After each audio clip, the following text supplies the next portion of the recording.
Девочки, всех с 8 марта. Поздравляю, здоровья вам, счастья, всего хорошего в жизни. У нас сегодня погодка такая, ужас.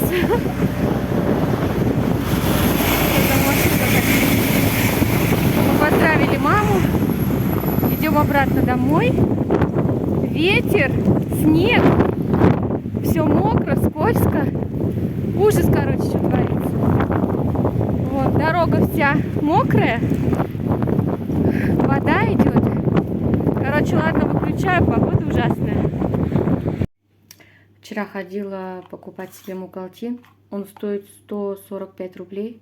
Я его не купила. Купила вот такой вот за 42 рубля, по-моему. Нету тут цены? Нету. Я уже такие покупала таблетки.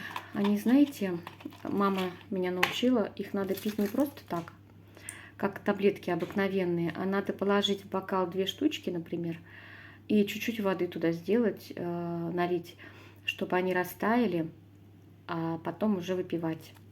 Так они лучше помогают. Маме посоветовала так фармацевт. С этих пор я пью вот таблетки только так.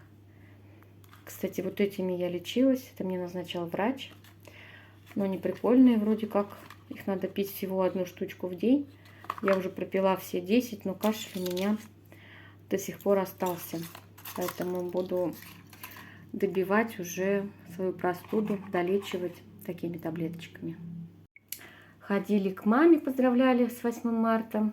Зашли по дороге на обратном пути в 3 батона в киоск. Набрали себе всяких вкусностей. Потому что сегодня 8 марта, нужно себя баловать. Сейчас покажу, что мы тут набрали. Это себе Варя взяла 2 булочки вот таких. Тоже вареные эклеры. Не знаю, с чем они, интересно. Ладно, узнаем. Мой любимый хлеб с семечками там продается. Я обожаю такой хлеб. Ну и это мои пирожные трубочки. Одна со сгущенкой, другая с белковым кремом. Вот так будем себя сегодня баловать. Всех еще раз с 8 марта, девочки. Здоровья вам, счастья, любви. Ну и всего-всего наилучшего. Погода у нас сегодня ветреная, кошмарная. Самое то сидеть дома и пить чай со сладостями.